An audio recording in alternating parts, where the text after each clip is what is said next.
당신은 사랑받기 위해 태어난 사람. 바람개비 이게 아니고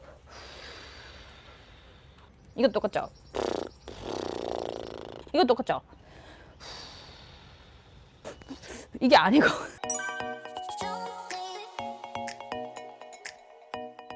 초 4개, 초 4개.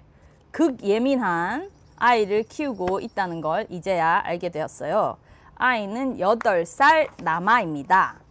2살 터울로 동생이 나온 때부터 떼쓰고 징징거리는 역사가 시작됐는데 공감도 한두 번이지 정말 죽어라 공감을 해줘도 안 되고 아이는 계속 울어요.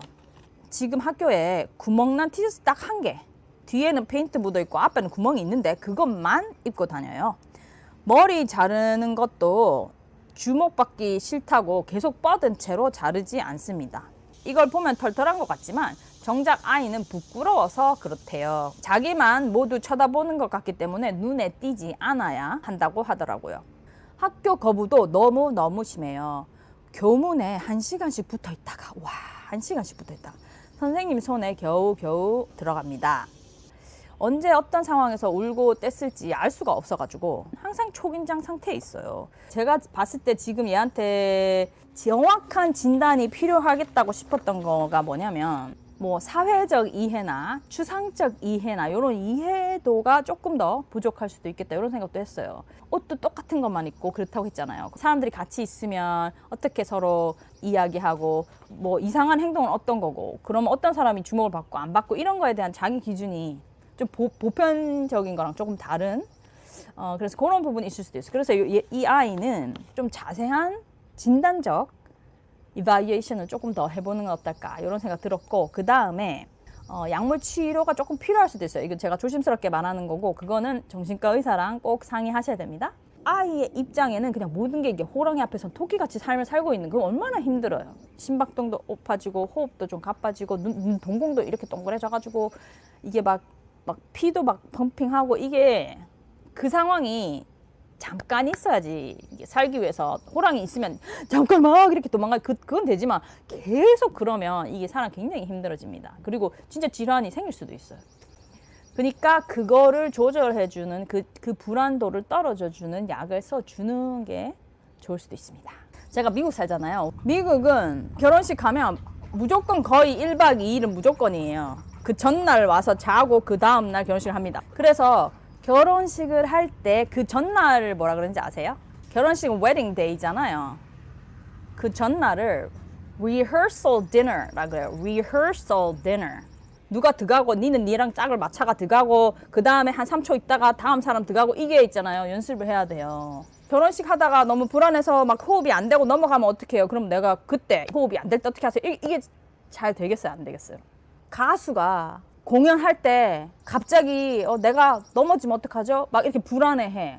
그럼 내가 넘어지면 이렇게 하세요. 이렇게 말하기보다는 그러면 그렇게 되지 않게 동선을 다 확인하시고 미끄럽지 않나 잘 이렇게 해야 되지 않겠어요? 그래서 불안한 아이를 어떻게 할까요? 라는 그 시각은 얘가 이런 상황에 불안해져요. 우리가 어떻게 그 전에 리허설을 해둘 건가로 완전히 생각을 바꿔야 돼요. 그래서 제가 이걸 리허설 요법이라고 불렀습니다. 리허설 요법. 그러니까 엄마가 좀 감이 있잖아. 얘가 어떤 상황이나 이런 것에 조금 불안해진다. 아니면 패턴이 있잖아요. 그거를 미리 리허설로 갖고 와줘야 돼. 그 상황에서 어떻게 하겠다 보다. 아시겠죠? 뭐 애가 등원하는 그런 이야기가 있는 책을 본다거나 이게 다 리허설인 거예요. 등교 가는 길을 뭐 찍어서 보여줄 수도 있고 그런 걸 계속 보고 듣고 읽고 그 상황을 계속 익숙해지는 거죠. 리허설을 하는 거죠. 연습을. 그래서 조금씩 하는 거 예를 들면 처음엔 책을 읽었다가 비디오를 한번 보고 그 다음에 또 이제 여기서 한 단계 높아지면 이제 애가 직접 가는 것도 하고 그럼 엄마가 없을 때는 이게 엄마 생각하는 뭐 인형이라던가 뭐 목걸이라던가 엄마 사진이 있는 목걸이라던가 뭐 이거를 보면서 엄마 뭐 향이 나는 뭐 엄마 로션 냄새라든가 그게 있는 뭐를 한다거나 이렇게 transitional object 엄마 같은 거 비슷한 거를 엄마를 느낄 수 있는 거를 줘놓고 그럼 우리 한 5분 정도 여기 있어 볼까? 엄마가 잠깐 저쪽 방에 가 있을게. 아니면은 엄마가 쓰레기 버리고 올게. 이렇게 계속 차근차근 리허설로 연습을 계속 해야 돼요. 그리고 이것도 OT를 한번 해주면 좋아요. 얘야, 우리 초등학교 됐고 이제 됐는데 엄마가 떨어지면 힘들지, 그지? 그렇기도 해. 근데 우리가 이제 자꾸 나이가 더 들어가니까 이제 엄마랑 떨어진 연습도 이제 해보자. 이렇게 미리 이걸 해야 돼요. 그러니까 그때 가서 큰 문제가 덜 일어나도록 미리 하는 거예요. 그래서 제가 이거 한번 해보세요. Peace Corner. 이름은 다를 수도 있어. Peace Corner, Zen Corner, Zen, Calm Corner. 그냥 아이가 편안하게 할 수 있는 코너를 만드는 거야. 예를 들면 Beanbag Chair. 이게 둥글스러하게 앉으면 이렇게 푹 들어가는 Peace Corner에 딱 가가지고 우리 같이 브리딩 할 시간이다.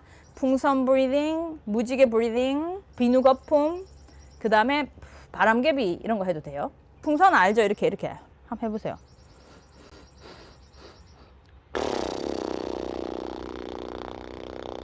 무지개는 이렇게 해요. 무지개는 이렇게. 이게 무지개 그리는가? 무지개 크게 불자. 이렇게. 아이들은 이렇게 동작과 호흡을 같이 해주면 좋습니다. 어른도 이렇게 하는 호흡도 많아요. 그 다음에 물풍선이죠. 당연히 물풍선은 오늘 무슨 풍선 할까? 이 색깔 할까? 이 동그라미 요거 할래? 뭐 세모 할래? 이렇게.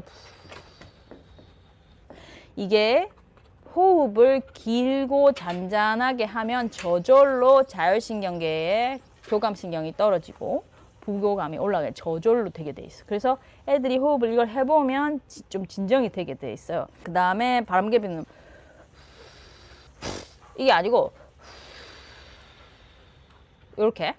이거 똑같죠? 이거 똑같죠? 이게 아니고 아시겠죠? 이때 또 애들 좋아하는 동료를 좀 틀어놔도 돼. 근데 너무 막 방방 뛰는 동료 말고 잔잔한 동료. 제가 좋아하는 거는 당신은 사랑받기 위해 태어난 사람. 당신은 사랑받기 위해 태어난 사람. 당신의 삶 속에서 그 사랑받고 있지요. 이런 거 착 틀어놓는 거예요. 옆에 동료로. 참. 이 브리딩 하면서 가르쳐 줄 때 이걸 해보세요. Balance between frustration and gratification. 만족과 좌절의 밸런스가 맞아야 돼요. 다 만족만 시켜주고 좌절이 한 번도 없으면 뭐 그렇게 되기도 어렵고, 또 애가 그렇다고 그 좌절을 갖고 있는 걸 못 배운다 했잖아요. 그래서 좌절을 갖고 있으면서도 난 할 수 있을 거야 라고 말해주는 게 뜨거운 감자요법이잖아요. 그 애한테도 다시 한번 이렇게 설명해 줄 수도 있어요. 네가 이 세상을 살다 보면 이렇게 힘든 일도 있거든. 힘든 일이 없진 않아. 그리고 힘든 일이 있다고 해서 꼭 나쁜 건 아니야. 세상은 힘든 일, 좋은 일이 같이 있으면서도 또 행복할 수 있단다. 이렇게 얘기를 해준 다음에 그 힘든 일이 이게 뜨거운 감자인 거야. 감자가 뜨겁잖아. 그러니까 확 이렇게 던져버리고 싶잖아. 막 이렇게 탁 쳐버리고 싶잖아. 근데 뜨거운 감자는 항상 있기 때문에 삶에 이렇게 자꾸 조금 있는 것도 견뎌보는 것도 중요한 거야.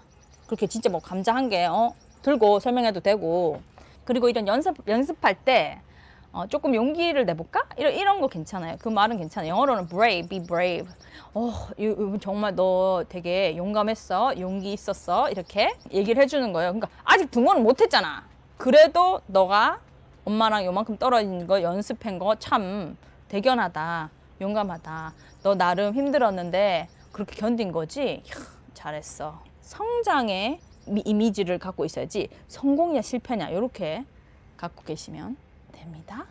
네, 그러면 자기 삶 잘 살아가시고 우리 아이들도 자기 배의 캡틴이 될 수 있도록 그렇게 기르겠습니다.